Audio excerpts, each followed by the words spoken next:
Freya, got thank it. you very Yes. much for joining Energy Live News. I would like to start and ask you, what is the extreme weather pattern causing these record temperatures that we see worldwide in several countries like Greece, Italy, Turkey? Like most of our weather in Europe, this weather pattern, which is causing these extreme temperatures and wildfires, has happened because of the position of the jet stream, which are the strong winds that meander from North America to Europe. And they tend to separate these areas of high and low pressure. So this jet stream has been located quite far south at Western Europe and stretching northeast, which is trapping lots of hot air in Southeast Europe in a heat dome, whilst Northwest Europe's actually been experiencing quite moderate conditions. In this heat dome, we're seeing really high temperatures in the mid 40s, and in some places, the temperatures have reached over 46 or 47 degrees Celsius. And the temperatures remain high overnight, so sometimes above 30 degrees Celsius. And these temperatures are 10 to 15 degrees higher than what you might normally expect. So there's hundreds of fires that are burning in Greece right now in these weather conditions, causing huge amounts of damage. They're also very uncomfortable temperatures for humans, with higher mortality expected in these conditions, and very bad air quality too. Here at the Met Office, we're helping to provide the scientific information about how climate change and extreme weather events will affect people and industries in the UK and abroad.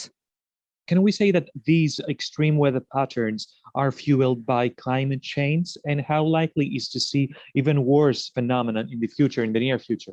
Some of the extreme heat events we are seeing are likely caused by climate change. We can tell this because our models show that the chance of events like the heat dome in North America happening in June without any of the oil and gas burning that humans have done over the last couple of centuries are 1 in tens of thousands. So really rare events. Now, these events are happening, might happen a few times in a few decades.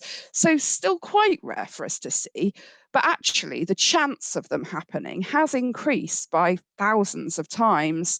So if we don't act fast to reduce our future greenhouse emissions, then we might be seeing these extreme heat dome patterns appearing every other year by the end of the century. To find this out, basically at the Met Office, we run the same models twice. We have one set of simulations which have the emissions from human activities like burning fossil fuels, and the other set of simulations that don't have the emissions in. So although we see extreme events in both models, the extreme events are much more common in the models which include the greenhouse gas emissions. And therefore, we can tell that climate change has made those extreme events more likely. Met Office suggests that temperatures in the UK are going to soar in the coming days, in the following weeks. What should we expect from these kind of extreme high temperatures here in the UK? The projected outlook at the moment for the Met Office is not currently for another extreme heat wave.